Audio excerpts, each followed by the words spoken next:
I'm really proud of the mentality we showed, because for the time we are doing this now already, it's incredible how the boys go. The counter press was completely different level tonight. It was unbelievable. This is if you ask coaches all over the world, they say, okay, come on. By the way, we want to do counter press from now on. Watch this game. It was unbelievable. But you face an opponent who is there for counter-attacks, full week to prepare. We accept that, and so it's a draw. We will keep going. A good draw, a good point. For sure, at the end also we had an important chance to score the second goal and to win the game. And this moment is not easy to play against Liverpool, because we are talking about an amazing team, and they have a lot of energy, and especially when they play in Anfield, there is a lot of noise, a fantastic atmosphere, and it wasn't easy for us. I think you can see a very well drilled team in general, not just the back five, but the whole team. We defend as a unit, and I think we're very fortunate to have forward players, that are humble enough to work hard, and then we work a lot on it, and the manager has helped us a lot with that, has pushed us as a team and as individuals to improve. So Liverpool blink first in the title race. Despite that, they do go ahead of Manchester City on goal difference. It's not over yet. Honours even in this game, probably about fair, even though Liverpool were on top for much of it. Yeah. But Conte had a plan, didn't he? And they carried it out to the left. Absolutely, had a game plan, and it worked. They were superb defensively, and also hitting them on the break. Liverpool 21 shots, but only 3 on target, and that was because every single time those Spurs players knew what they were doing, and they were so good at it to a man right throughout the team. There's the guy. They've obviously been working on what they're doing. 5 at the back. There's the system there. When they had to defend, 5, 4, and 1, and even Kane at times was dropping deep. There was just no space at all for Liverpool. You could see they were getting frustrated, whether it was Sessegnon, whether it was Dyer, who was superb, Romero, Emerson Royal, Ben Davies, who I thought was man of the match. There was just no way through.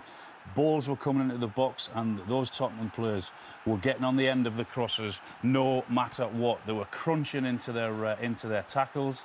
They weren't afraid to be brave when they had to be. I mentioned Davies there, and they were just throwing their bodies on the line to get to that ball first. And the Tottenham fans, I'm sure, would be absolutely delighted in what they were seeing here. I mentioned Davies. This is the first of a couple of superb blocks that he did, and that sort of epitomised everything about Tottenham. This is magnificent. Look at that. Talk about getting on the end and stopping your opponent, having that effort. Then they grew into the game. Then they were starting to commit men forward. A little bit of a warning there. 4 or 5 players forward. Same thing again. Ball goes over the top, and it eventually ends in the back of the net. I couldn't believe it when I didn't see Harry Kane shoot from that position. But it was the right decision into Sessegnon, and he puts it on a plate for Son, and that's exactly what he wanted. It was brilliant from their point of view, and they really frustrated Liverpool. Yeah, I mean, Alan's covered the Tottenham defence and their resilience. Yeah.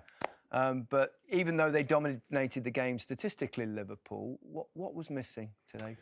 Well, look, let's not forget for Liverpool, they've had a very kind of intense few weeks, probably months even, emotionally, physically, going behind against Villarreal in the week and coming back from that.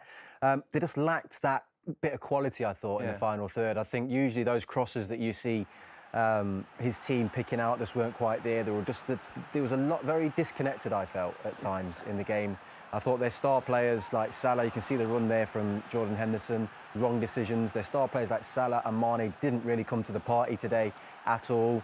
You know, miss-hit passes, over-hit passes from Thiago there. All of these things played into Spurs' hands and allowed them to grow and get stronger in the game. Spurs were brilliant, no doubt. But Liverpool had 47 crosses in the game today. 21 of them were by Trent Alexander.